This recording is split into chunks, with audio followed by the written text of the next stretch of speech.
Hmm. Okay, so welcome everybody, and thanks for being here for our February Sacred Synchronicity Circle. And people are still joining, and I wasn't sure, how that is. Sometimes you're waiting and you never know. It's like a party, who's going to come.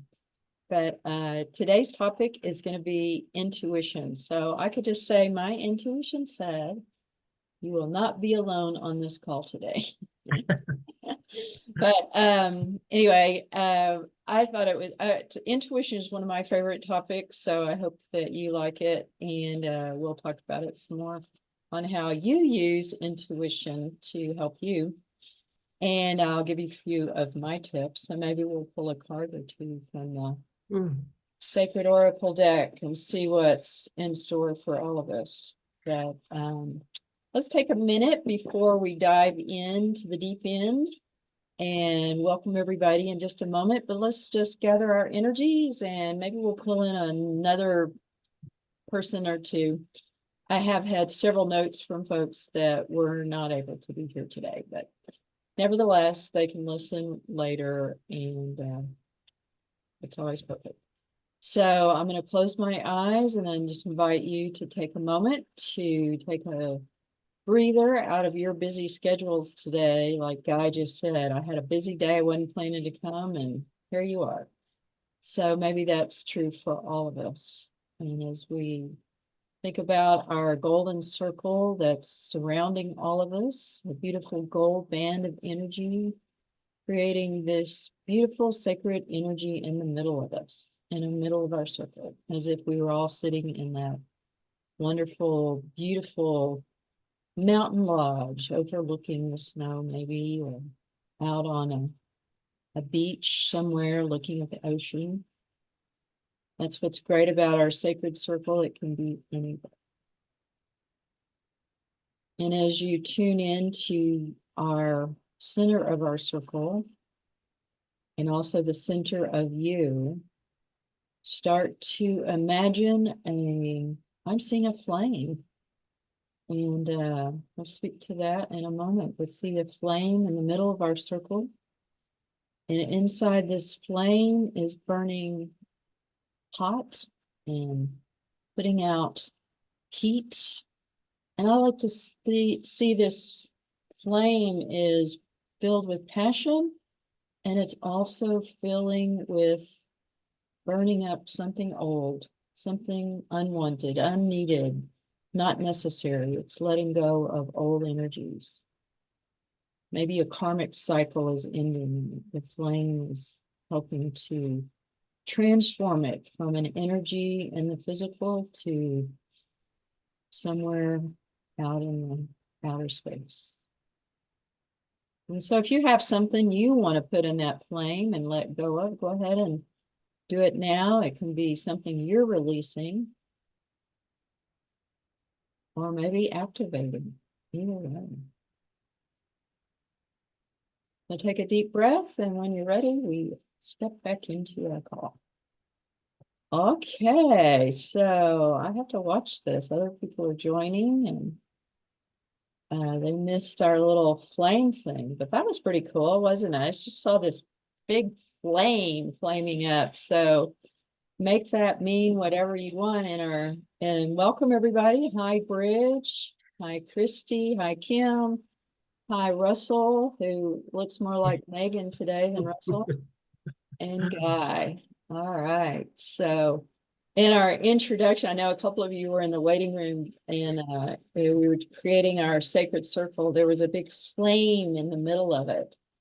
And so I just got that was a flame of passion, but it's also a flame of, that you can put things in that flame and release it. So if you want to just envision that flame in our circle, but also inside of you that you're releasing. So hi, everybody. Welcome. All right. Well, February's been kind of an interesting month for me, and I'd love to hear from a few of you what's been happening for you. And our topic today is about intuition, one of my favorite things to talk about. So maybe you've got to share about how intuition is playing out in your month or your life. And we'll start to just surface the wisdom around that. So I'm going to invite you to share something about your life. What's great for you? What's happening in your world? What's the intuition? Any of it is all good. So who wants to share first? I'm going to pick Bridge because he hasn't been here. I'm going to pick on him because he hasn't been here in a month or two. So I think I'm going to pick on you and make you go first. How about that? That's my flame. I got my passion out today. Hi, Jan, and hi, everyone. I think I see some familiar faces and some new ones for me. Yes. So I'm based in Boston, and so Jan, the reason you haven't seen me much is that in November and December of last year, I was on a 6-week retreat, meditation retreat with my teacher. And then in January, I was in India to attend a high school reunion and a college reunion, 45th and 50th. That was really wonderful. Wow. How So, awesome. and Yeah. to see my family. So I've just gotten back and, adjusting to things. And so, the retreat was, since the topic is intuition and all that, the retreat was really, really wonderful in terms of the impact it had on me. And I'll just say this much for now that uh, the, there are many pathways to intuition, but first you have to be present, right? First you have to be present to yourself and in the present moment. But one thing that prevents us from being present is that we try to change whatever is happening. Something is there that we don't want, we don't feel, or something maybe we don't feel intuitive, so we want to be intuitive, whatever it is. Like there's something we're trying to change about ourselves, and therefore we use so many things, dharma and all these things. So, and that is not going to help us very much, because if anyway, that was I saw for myself that. So often I even use good things, dharma, spirituality, and everything to improve myself or something like that. While if one's nature is already pure, then well, you're just there. Why are you trying to fix yourself about it? Now, if you do then feel that confidence that I am from that place, maybe you can access intuition and so many other things, but then you can improve and things like that. So anyway, so I think I came away from the retreat with a sense of self-acceptance where I saw that we have to accept everything, whatever is arising, wherever you are on the path. Maybe you feel intuitive, maybe you don't feel intuitive, maybe you feel effective, maybe you don't feel effective. But however you are, you have to sort of embrace that. I know it's like a cliche, self-acceptance, but I don't know why I had not seen that before about myself, that even everything that I do, study, this, that, all these things were in the service of somehow trying to fix something, or trying to improve myself, while it's ironical because you're already good, you're already good. Why are you trying so hard to polish the mirror or something like that? Anyway, so I'll just stop there. Sorry, it was you probably asked for like a very brief update, and I just went into all that. But it has Oh, been I love peaceful. it. No, Yeah. I always love your insights. So no limit on sharing. So since then, I've been very peaceful, like comfortable with myself. And Jan, you would probably remember this from those landmark days, maybe 6 days, which is that there was someone who finished his program and they were asking him, "Oh, what did you get out of it?" or something. And his face was like radiant and everything and so happy. And he says, I used to be different, but now I am the same. So whatever that means to everyone is like, like, Oh my gosh. What does that mean? I used to be different. Now I am the same.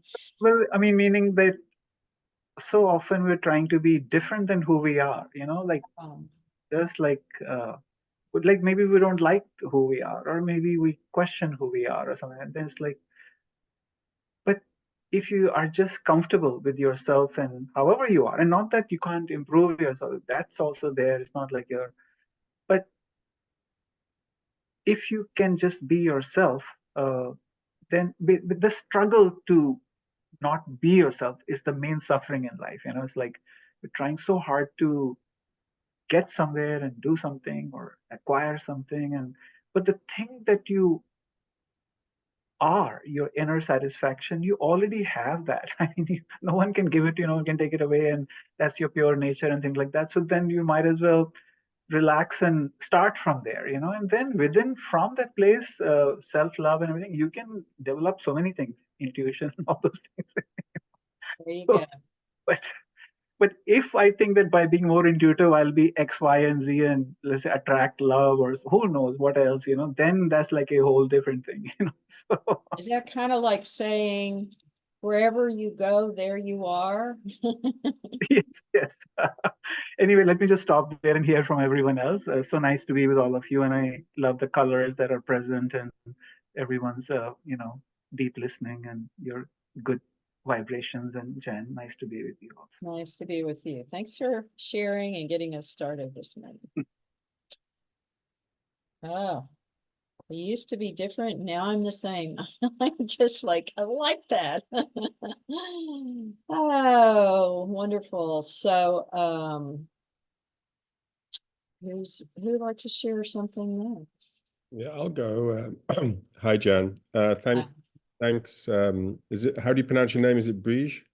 Bridge, yeah. But yeah, I appreciate everything you were saying.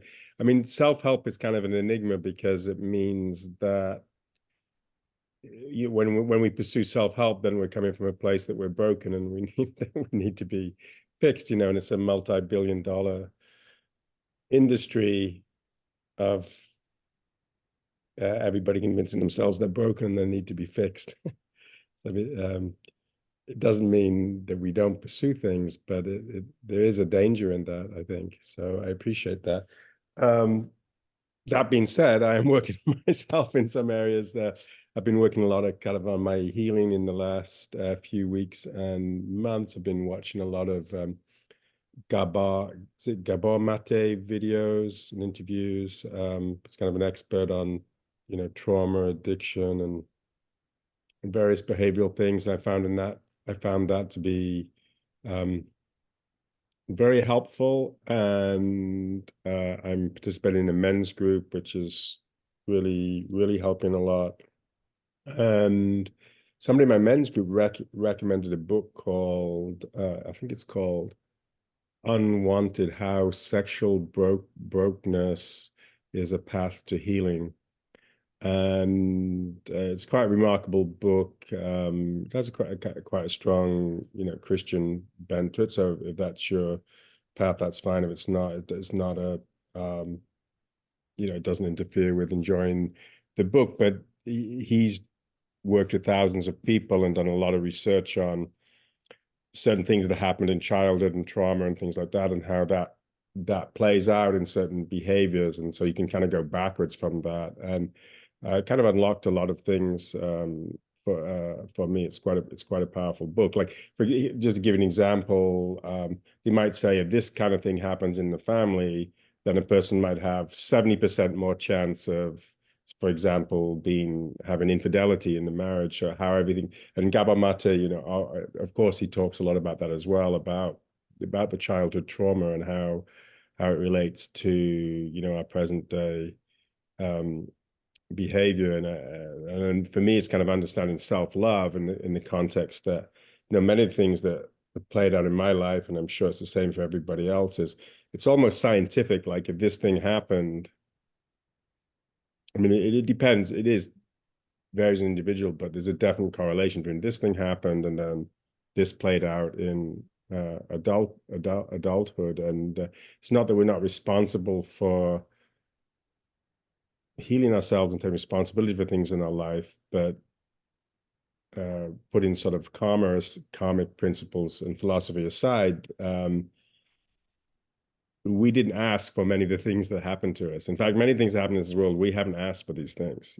When we look at the way the world, we live in a world where you know, the huge discrepancy of wealth, where people have billions and people have nothing. And, you know, we didn't ask to be in a world like this, but we still have to manage it and deal with it. But a lot of the things that we're dealing with are kind of external, you know, and have just to give ourselves a break, you know, that's for me, and just say, yeah, I'm going to give myself a break because that was a difficult situation that I had to live through, and I've done my best to, you know, compensate for that. So that's some things I'm working on. Also, sort of partly on this healing journey. I came across a video where it was an expert on grief, and they were talking about grief of you know, kind of unfulfilled goals or unfulfilled expectations in life, and how that is real. You know, that is real grief, and I've definitely experienced that in the last few years. Like, I mean, there's this sort of the new age concept that we can achieve anything and etc. But there are, you know, there are realities that, like, for example, I'm not going to be a top professional soccer player in the English Premier League in my 60s, you know. So there's things that maybe, like, in a kid you had that dream, or I mean, there's certain things now I realize, no, that's really not going to happen this lifetime. I mean, a very good example might be, for example, you know, a woman might not be able to have children. She had that dream to be able to have children, and you know, so he was talking about processing that grief from, you know, unfulfilled expectations. And yeah, I think it's a you know, it's a powerful one. So generally I'm kind of doing good with all of this, and one of the outcomes of it is I've kind of gone radical with all my electronics and computers. I'm blocking everything, all social media, even YouTube. I mean, I have a system where I can get into some of those apps, you know, for a little bit, half an hour a day if I need to do something for business, but I'm just blocking it all out. And I figure I can get 3 hours a day of my life back from, and honestly, I don't really miss it. I don't really miss it. And I mean, I have one app that just blocks distractions, and it has all the news sites, sports, entertainment, social media, everything. And you know, sometimes, oh, I'm going to go to the computer and do something because I'm bored, and I'm like, oh, everything's blocked. There's nothing to do. So I'll have to I'll have to read a book. I mean, I like going outside. It's just this winter here, and sometimes it's not always conducive to going outside. And so computer entertainment or distraction is very, for me, it's very, you know, it's kind of addictive. It draws me in, especially also because I work in information technology, work on computers all day. It's also like all of that just sitting there. If I get bored with it, Luring you in, going, come yeah, just on, blocking it all out, and it's just great. It's just great. And I watched a video from a 20-year-old woman, and that really surprised me because she was 20 years old, and she just deleted all of her social media. no. And she was an artist, and she still had a YouTube channel. But I thought that was really cool. It was really cool to hear Mm, her perspective from it. So there you go. That's kind of what's going on with me. There's lots more, but I've nice. come for quite a bit. So. If you wouldn't mind, maybe put in the chat the name of that guy. I didn't quite understand how you would spell it. So the book and Yeah, sure, the one sure. that you talked about initially, maybe you put that Yeah, in the chat. yeah, yeah. Beautiful. So I also love that you were busy, but your intuition, I guess, said, go to the circle, go to the circle, something like that. How did you, how do you know when you're being guided or your intuition is speaking to you? How does it come to you? Are you asking me? Are you? I'm asking you. Yeah. It's actually in the body. It's actually physical. Even though I tend to imagine that it's a mental thing. It's like a thought. You should go to Sacred Synchronicity Call, but it's actually in the body. You know, it's actually in the body.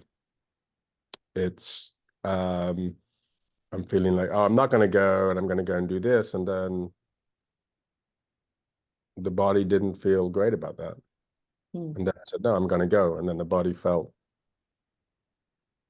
had a feeling of more well-being, like physically in my body.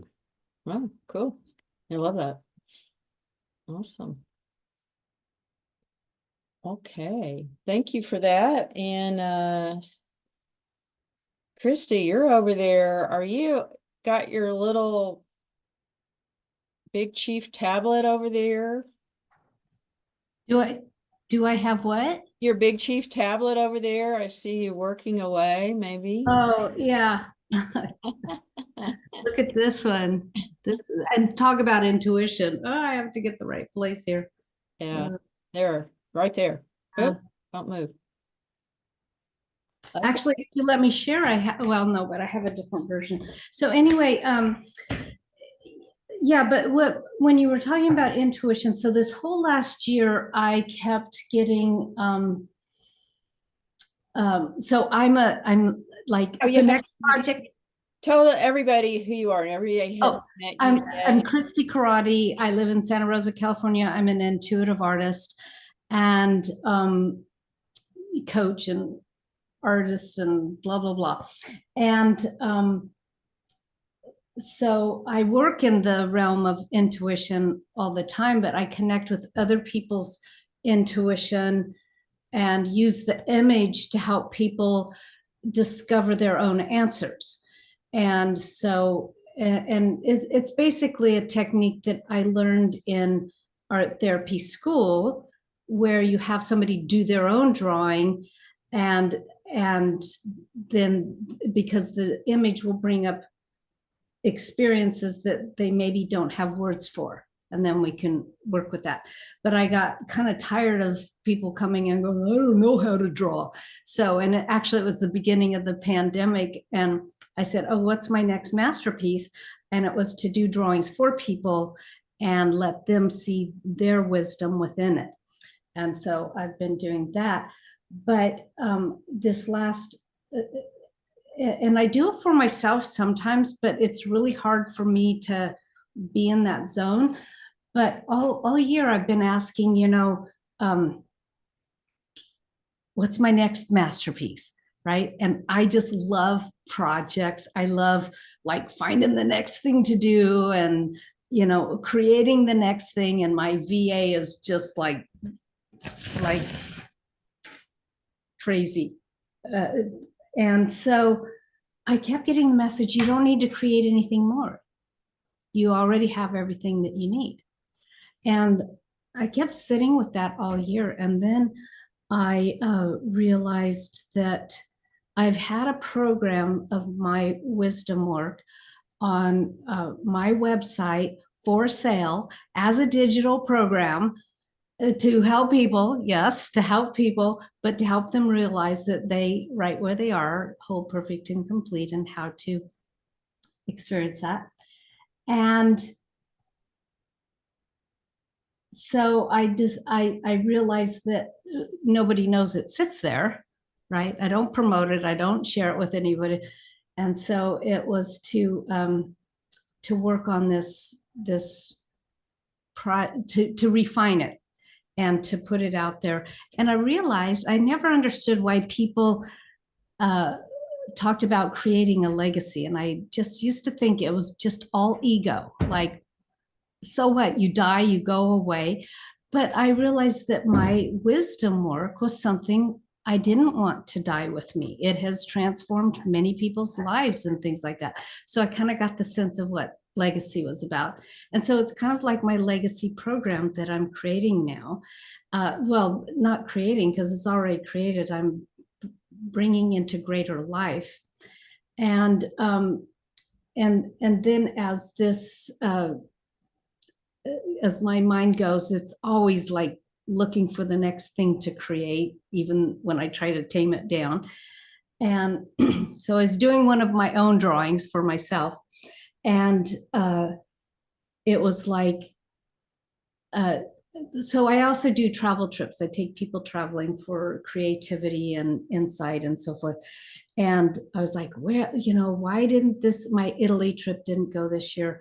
And I was like going, what's going on? And the message came up. It's like, you need to finish this legacy before you go on to the next thing. So that's kind of what my intuition is guiding me.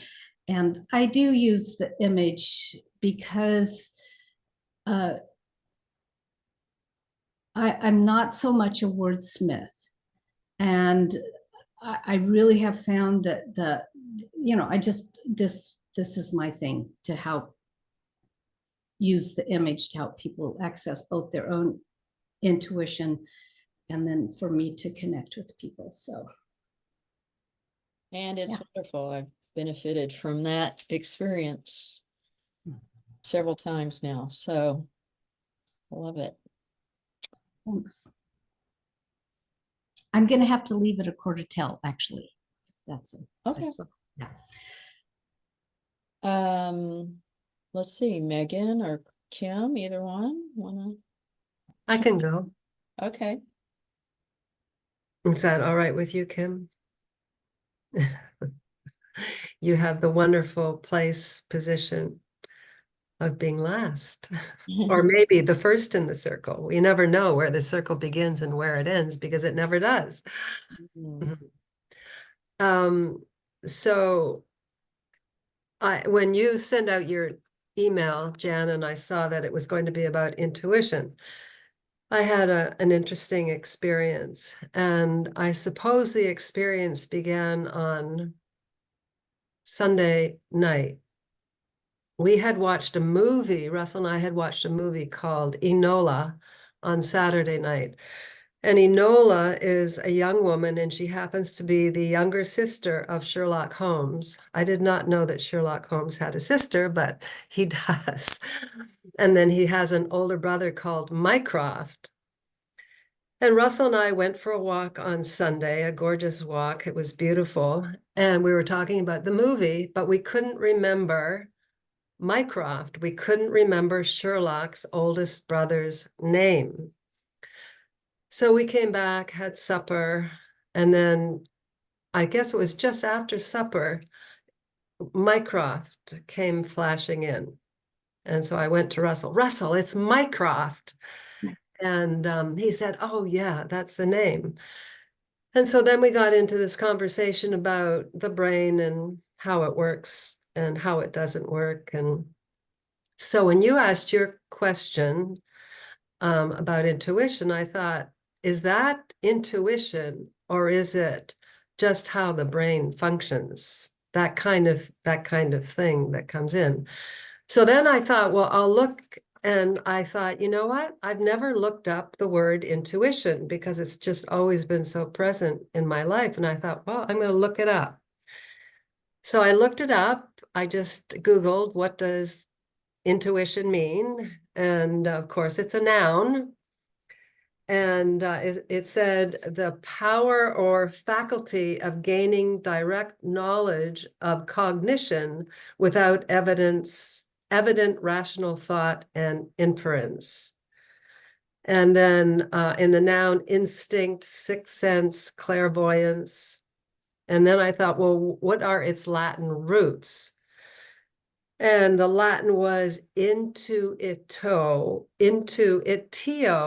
which means to look at, consider. And then the Latin root tuit, and T-U-T, means to teach. And the prefix in means not. So it's not to teach. So I just thought that was all kind of interesting. And my sense of intuition is that it's, especially this year, it's been an unfolding, it's been an opening, it's been sensing more and more of how intuition does play into my life. And I think it's just been, for me, listening more to that.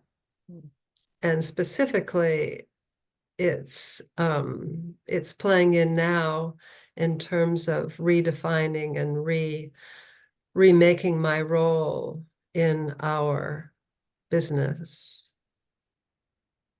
So I think that's what I have to say right now.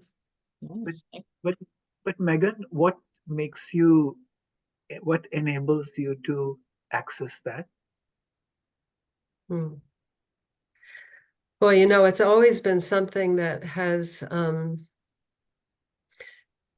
it's like, so our two boys are Brian and Evan, and I always know that I'm going to get a phone call or a text or something from them before I even get it. It's like, I think about them and then I look, oh my goodness, there's a message right there. So, um, Well, I had a thought about, when you couldn't remember the name and then it popped in.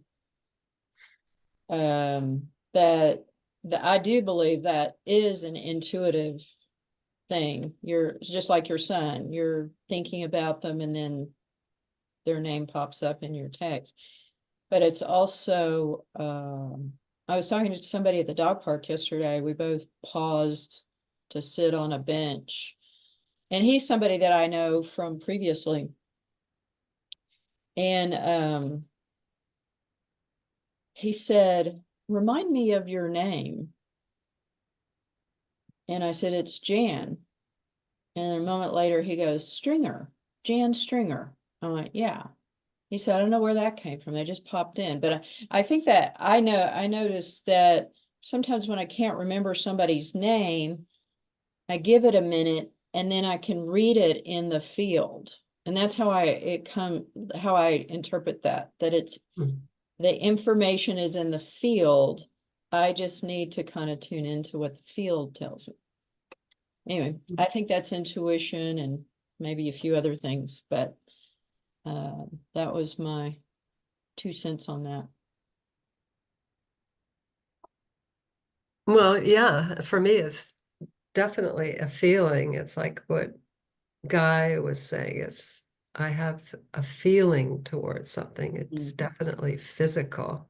And not a feeling, but I said the field, like it's in the energy field. Anyway, Yeah. it is also physical. There is I'm a feeler as well. I'm clear, sentient. Mm-hmm. It's both. I mean, it's physical, but it's also, it's like it comes in, just like that Mycroft thing. That was not physical. That was totally, it was like, oh gosh, there it is. Right. I think one thing I'm doing is just learning to not to try and come up with an answer to something myself and just say, I just trust that I'll know when I'll know when the answer comes. So I'll just let it go. And then it doesn't even come through like his intuition. Oh, okay. Oh yeah, now I need to call that person, or I need to start on that project. Yeah, I definitely want to do that project. And it just, when it comes through like that, it's comes through so powerfully and so strong. But if I sit down and say, oh, I need to decide whether I'm going to do this or do that. So it's just that letting it go until it comes through really clearly. Beautiful. Hi, Tammy. Tammy just joined us. Tammy Bracewell. Hi. We're just sharing and interjecting some thoughts around intuition. So welcome. Okay. The Kimster, were you complete, Megan, on that? Okay. Well, Kim, you're next. If you'd like to chime in. Sure. So since I was young, I knew I had a pretty strong intuitive sense of things. Like Megan, I mean, I would think of somebody in college and they would round the corner and things like that. So I have that feeling of an access portal to something that just doesn't make sense, in the logical mind. But I also, what I experience in more my day-to-day living is a few things that help me, what I would consider my intuitive power, is something that goes deeper than the mental mind and my constructs of what I think should happen and laying that out. So some tools that really help me is really listening, taking time to be quiet. So now every morning I call it my hour of power, and I just do breath work and meditation, and yoga. And trust me, for this gal who's got a lot of fire energy in her astrological chart, that was a process to get to. Because I did a lot in sports. I said, that's my moving meditation. I realized that was a big part of my life. But in that, when you're playing at a high level of sport, you have to be completely present. So that's one key I wrote, listening inside and also to my external environment, like what's being said or seen or done outside the normal realms that I can feel into and sense. Along to what Guy said to me, definitely removing distractions. I'm very, I'm not totally off of this or that, but I minimize those kind of, I know why I'm going in for those things. And for me, it's more connection to some humans that I want to be connected with. But as far as our ability to be distracted all day, we have a lot of choices as humans to just keep that till filling. And not, for me, then I lose the ability to be in that sixth sense place that's important. Trust and faith, going back to what Bridge said, is, that's that self, not only acceptance, but that's that I know that I know. I get that. That's the feeling I get. When I know I'm on my intuitive, like bingo, I just know that I know. There's no question. I saw this. I thought, how weird, because I am not usually free during the day in the winter. And Jan's call, boom, it's open. And I knew that I knew to be here. So that, and it was about intuition. For me, another very powerful avenue is prayer. So my intuition, when I get to a place where I am beyond my capacity and I am what I call brought to my knees, I pray and I go, Divine, I need a bigger portal of knowledge and understanding and wisdom. And I actually do get it through direct messaging. It is words, it is clear guidance. And so that is another piece. But I notice for me, my signal that I'm out of it, because I also go, how do I know I'm out? When I'm stressed, I'm in my mental mind and it doesn't feel right. So it's that body discomfort, like I'm trying to force this for whatever reason. And so I also get a signal of body discomfort that I'm moving out of my knowingness and kind of pushing. And it's like, I get a lot of energy up here when I'm doing that. And when I'm in my intuitive sense, I have this feeling it's right in kind of that kind of womb space, heart space, where I'm kind of creating from. So anyway, this is a fun topic because my husband and I are moving into another chapter in our lives. And it's like, okay, creating from that place of intuitive guidance is very different than, so I'm playing with it and I'm understanding and seeing how powerful it is when I really tune in and pay attention. So those are some things, and a lot of things that people said really struck home. And my final thing is play. If I get too stressed, serious, play, just where laughter or connecting, that opens my portal too. So I kind of know some things that really are helpful for me to get out of the head, into the heart, into the gut, sixth sense again. And so that's what I was reflecting as people were sharing. Yeah. So it was helpful to hear everybody. Yeah, great. Yeah. Thank you, Kim. Hmm. Lots of good things there, yes, that you said. Tammy, hi. Hi, did I miss everybody sharing? Well, you're kind of coming in towards the end, but you got the vibration and you're here. So I love your book back there, Divinity Speaks. Oh, I'm one of the co-authors of it. Okay, beautiful. Well, what brought you here today? Your intuition?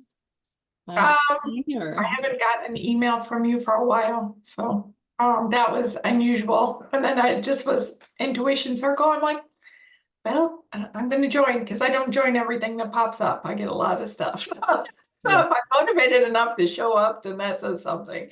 I was running a little behind, obviously, so I thought I'd show up. So I missed everything else, but intuitively, I've just been tuned in since I was a little kid. So it just is, it's how I live every day, all the time. And it's the work I do. You know, it's fun to be able to tune in for clients, and friends are always asking me, so what do you feel? It's just all the time. It's always turned on. Yeah. And so that's just, to me, that's the most normal thing. And if it feels off, I just inquire if it's a fear of mine based on, you know, outside circumstances, or if it's a message, you know, that I need to listen to. And sometimes I don't always listen. And then I'll get proof later on. Actually, that's the chapter in that book that I wrote, was different times throughout my life when I had an intuitive hit, or whatever you want to call it, that said do this or not do this, and the times I've listened and the times I haven't listened. You know, I messed up an old computer because I didn't listen. I'm like, oh sure, I can push that button, and there was that voice saying, no, don't push the button. I'm like, what's the worst thing that can happen? Oh, it wasn't good.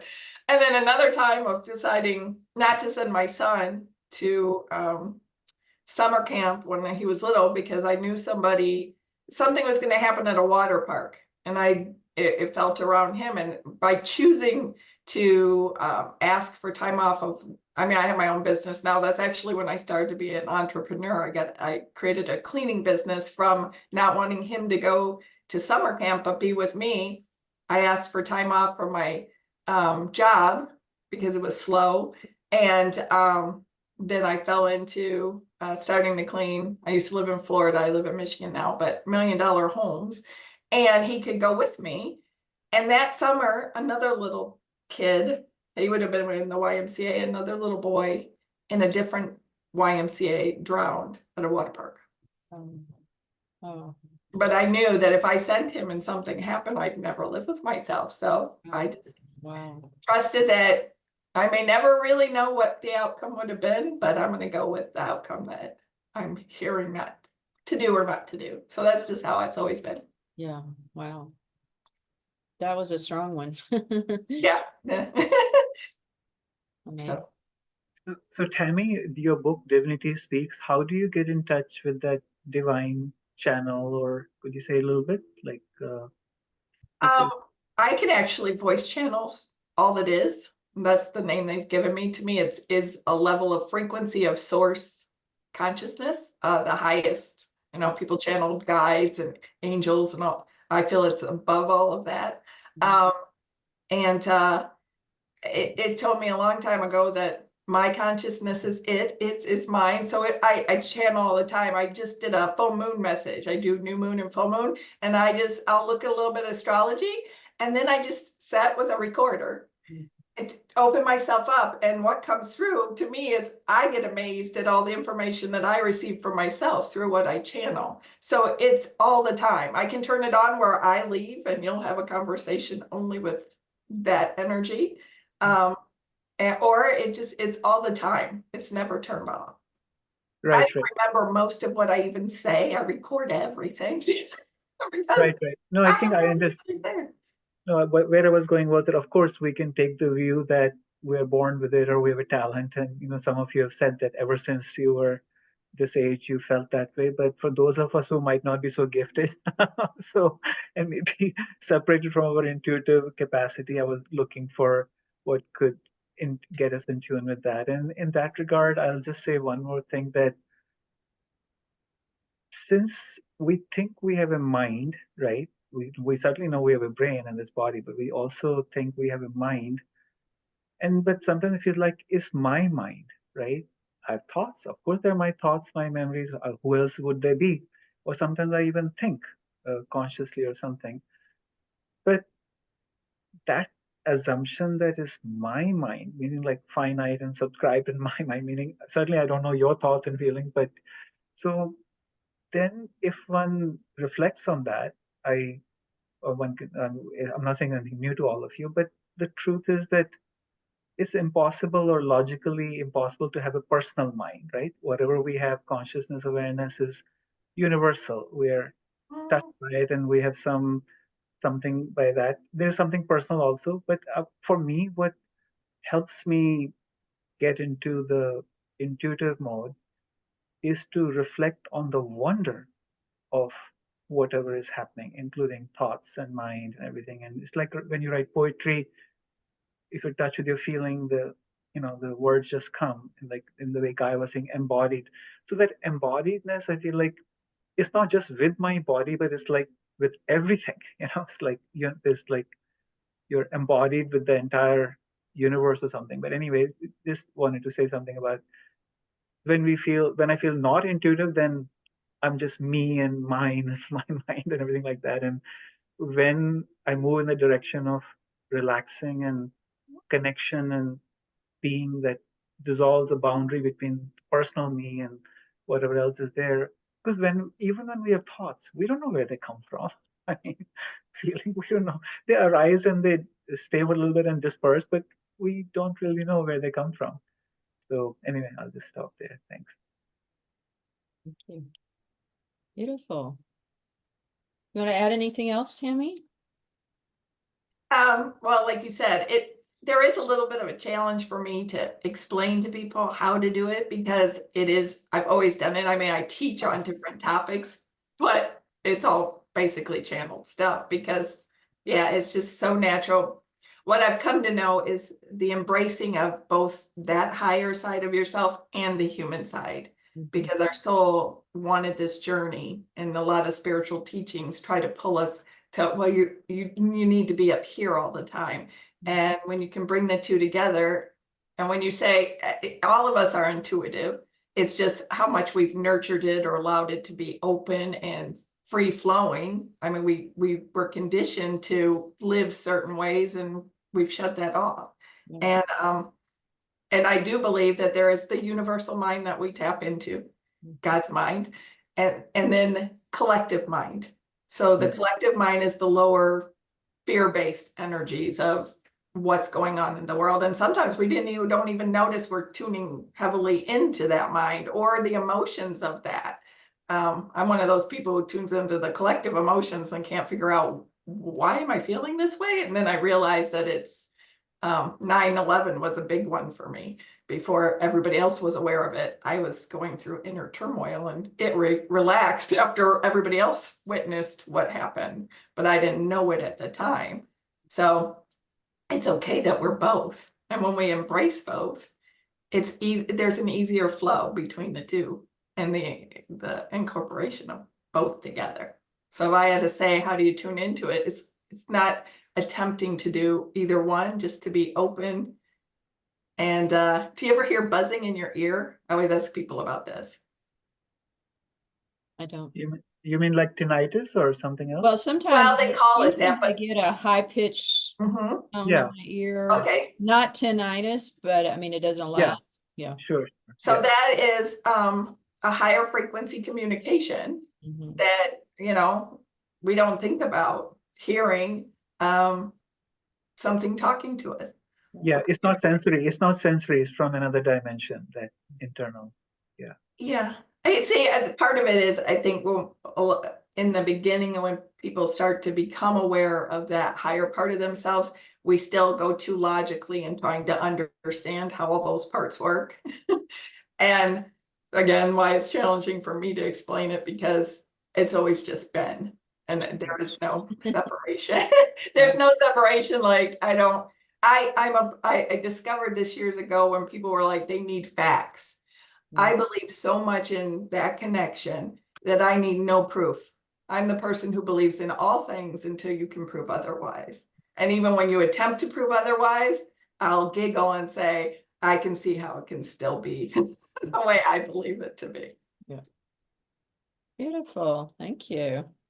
Thank you for contributing all that. Well, I'll give you a little update for my world, because I wanted to share about that I did go to Mark Porteous's event. Mark has been, wasn't able to be here because I moved the date around, but and by the way, the date for the circle will be the second Wednesday of the month. So we meet once a month for an hour. And I will always send reminders out. And that's been part of the Magical Mystery Tour I've been on, how technology can tie into intuition.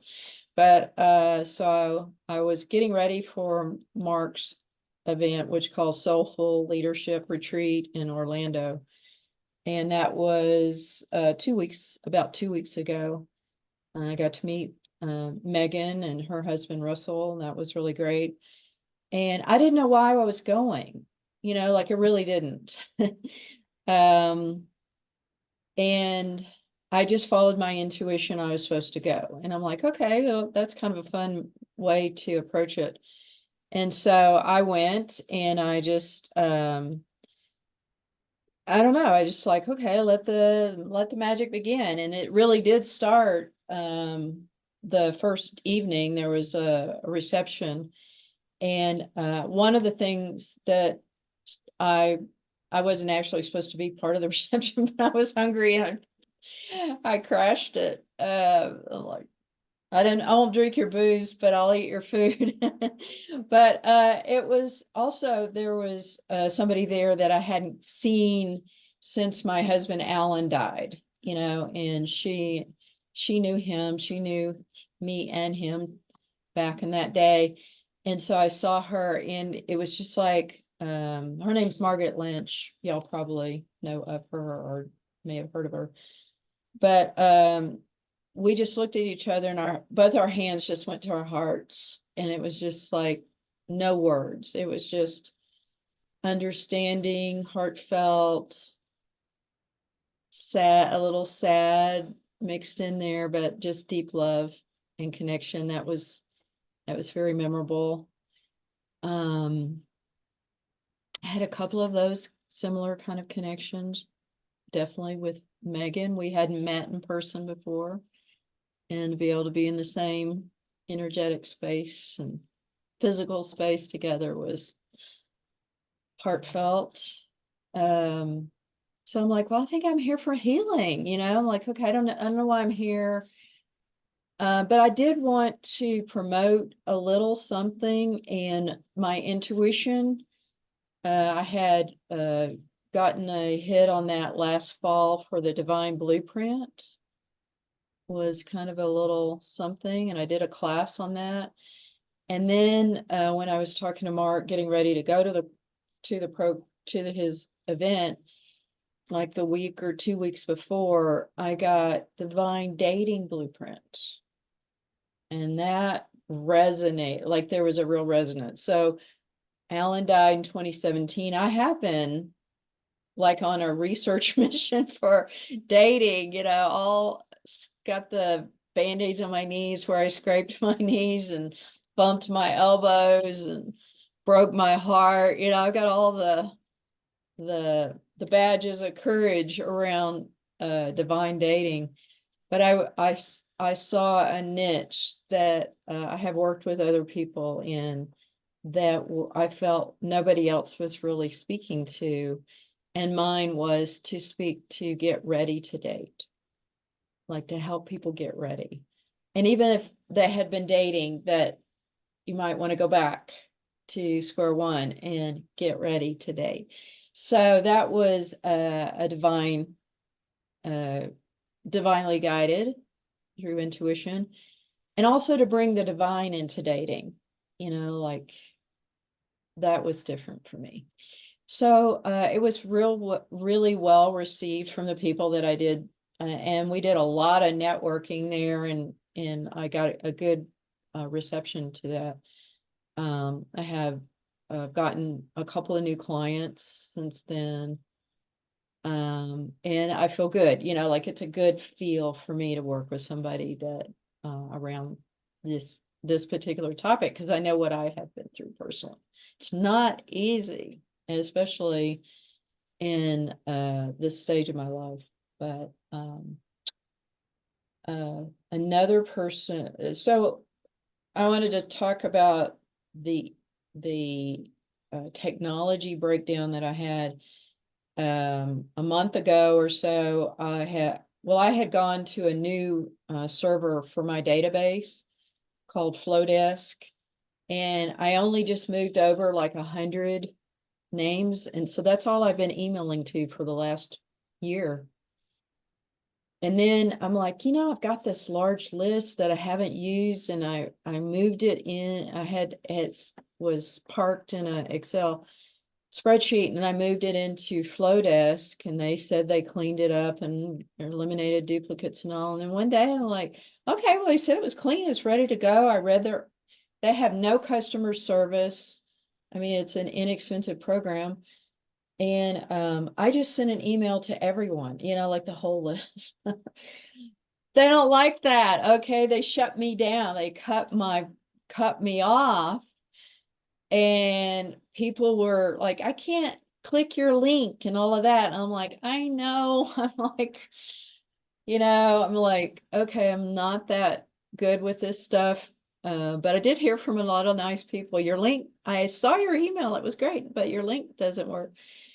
And then at the same time, the previous program that I've been using was running a special 3 months for $97. That was Kajabi. And I'm like, okay, I'll just go back to Kajabi. So I wrote them, they gave me the discounted price. I went back, and guess what? Everything is still there. Everything that I thought I walked away from. So this is where the divine is, I think, is working through me through technology. So I'm at the event. I talked to a lady that I only knew virtually, met her for the first time in person at the event. Her name is, I just went blank, Nancy Jutton. Oh, what an amazing person, to be in her field was wonderful. I mean, I only really kind of halfway knew her a little bit. But we're visiting, and she said, Jan, what did you do with the Attracting Perfect Customer business? And I went, well, I walked away. I just walked away from it. And she said, my husband helps people sell their business. I wonder if maybe you might want to talk to him about it. And so I'm like, okay, that's pretty interesting, because I had wanted to sell it and that didn't work out. But here it's coming, like the divine is bringing it back around. And now that I went back to my old program and it has everything there, I have all my old content that I thought I had pulled the plug on. And so now, this week I had to relearn how to send an email through Kajabi. And so in trying to figure out who to send an email to, Tammy got an email apparently that she hadn't been receiving, and some other people no doubt did too. But I also know that if I do end up attracting perfect customers, who knows? I don't know how that'll go. I have all the content that I created previously for the other person that was thinking of buying it. So that's how intuition and the divine has been working for me. I am kind of pursuing this divine dating blueprint work, coaching people one-on-one, and I'm going to do a class. So you'll see an email about, like a free come check it out kind of a deal. And that'll be coming up as soon as I'm still learning to get the email ready. But that's what's happening in my world. A lot of healing is happening. My heart is healing from my breakup that happened a month ago. And so how I'm healing that is I went back to tango. I took a private tango lesson on Friday. I'm taking another one this week and going to a class. And I joined a meetup group because I wanted to still ski, and we have the best snow in Santa Fe we've had in years. And I'm skiing tomorrow with a meetup group of 5 guys. I'm like, there's no other women in this meetup group, at least not for tomorrow, but they seem like they'll be nice people to ski with. So that's what I'm up to. I'm letting the divine into my dating experience and working with other people on that, and just being me and remembering who that was. So Jan, I'll ask you the same question. What enables you or sustains your staying with the divine or intuitive? I mean, you're also naturally gifted, I feel, always been intuitive, always been able to be empathic. But like Kim was saying, when she goes away from it, she knows the separation, the chatter or something like that, and anxiety, etc. is there. What can you help us with in terms of how can we stay or be in touch with the divine ourselves? Well, many things have been discussed today. One is distractions, eliminating distractions that aren't necessary. Peacefulness, tuning in, it helps me to be, in a quiet space. But I think that the best thing that I ever learned when I was learning to trust my intuition is to trust your intuition. Mm. If I'm getting it and it feels like it's coming from that place of knowing, I got to follow it. Just go with it. And you don't always know. I think that's what the Sacred Synchronicity creation was all about, going from attracting perfect customers, which was all about strategy and setting a goal and reaching it and stepping into the being of it. All of that's still great, but Sacred Synchronicity, there is really no strategy for it. It's about allowing, tuning in, using the intuition, following what I love, following my purpose, and letting the divine work the rest of it out. Well, here is one thing I'll add, which I don't think has been mentioned so far, which you have mentioned before, Jan, which is that when we don't know, and this is my situation sometimes, like what should I do or this and that, now I'm wanting the intuitive something. So apart from the stillness and embodied experience that Guy mentioned and so on, I feel like if you don't know, then start doing something. Like suppose you don't know what to write, so there's a blank page in front of you, so now you're doing something. Or like a while ago, I was like, I need to clean my house, but I don't know where to begin. I'm really overwhelmed and everything like that.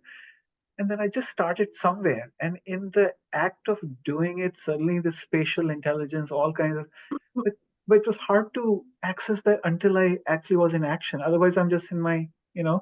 Well, because intuition thrives on energy. Hmm. And if you're in a state of inertia, nothing's flowing. So what you said is the best thing, get into action, go for a walk, clean your house, do the dishes, just something where I'm moving myself in the inertia. You want to take action. Like you said, that's exactly right. Change. I used to call it walk away from the computer. I've been in front of the computer and my hip hurts, my eyes hurt, and walk away. That's not intuitive. That's mental. And just change the energy. and get the energy moving. I always say, Bridge, motion is lotion and it helps move the emotions. I like that. So that is, in working with people, that burden of exercise. Yeah. And so it's like, I don't do that. So I stay in this place of inertia. And it's like, oh no, where is that joy? The joy of movement, the motion. Yeah. And that just lubricates. And that's what I love, Jan. I was going to say also, to be outside for me, that's a huge portal. So she knows I'm a skier, and a lot of times when I'm just out and about, I will download some really significant things. When I'm away and I'm just present within this beautiful universe, present. It gives that spaciousness for things to come through the portal a little easier. So I love that, cleaning the house or doing whatever, but and that's that travel from the head to the heart, that 1 foot, that can be really hard for a lot of people, right? Yeah, because even if you go on a walk, I was noticing the other day, sometimes my mind wants to finish the walk, like in so many, so then I'm like walking with my mind. But at other times I can feel the ground through my feet, not be in such, and then you're actually walking with your whole body or something, So thank you, Kim. That was very helpful, because earlier you also pointed to heart and your navel region or something like that. That's also a conscious way to, but anyway, Now, as everybody is talking, then I start getting downloads. So really, one of the ways to connect is to go into a place of love, and really just be in here and feeling love. This separates us, the thoughts separate us. So just, and whatever you're doing, just stop and just feel that feeling of love, whatever triggers it for you, or activates. Trigger to me is low frequency, activates it for you. And then just let yourself be guided. And even though I'm tuned in the way I'm tuned in, I just all of a sudden will feel something, and then I just go do it. And I don't even think about it being intuition per se. And then when I see what happens in hindsight, I'm like, oh, I see why I walked over there or turned that way or chose, like to go to a store and bump into somebody. There is no way that I could figure that out or know the perfect timing. So that's just that I walk out in the day thinking magical stuff is going to happen, and I'm just going to see where I, go. But if you go down to your heart more and feel love, that's the divine connection. Thank you. Thank you for mentioning love. Thank you. That's the connection and openness. Thank you so much. All right. Well, we're going to close for now. We're a little bit over today, but it was such a great conversation. And obviously, we've all got a lot of wisdom around it. So thank you for being here. And let me give you the date just real quickly. Yeah, thanks for getting us together, Jan. Yeah, it's my joy. It's my passion and purpose to do this. Oh, I see why I was so late. I was thinking it was at 1:30. Yeah, it's 11. It's 1. Mountain. Okay, so that's why I was thrown And off. 1 p.m. Eastern. Yeah, and the next one will be the second Wednesday is March 14th. Okay, so now my brain will remember. Okay. But I thought it was 1:30, so I thought I was. Yeah. I wasn't that far behind. Well, I'm glad you came, and we look forward to seeing everybody next month.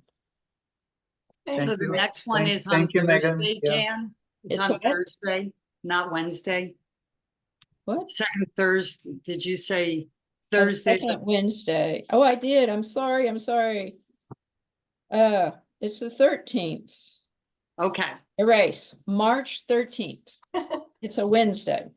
At 11 a.m. Mountain Time. 11 a.m. Mountain Time. Okay, great. Okay. Hey, bye everyone. All right, This bye is everyone. wonderful. Thanks for being Bridge, here. good to see you again. I'm glad you had such a beautiful deep dive in so many profound ways. And nice to meet you. Well, Tammy's gone now, but anyway. All right. Well, Hasta Kim, luego. good to see you. Kim, good to see you. Good to see you. Yeah. Yes. You too. Bye. All right. Bye. See you next time.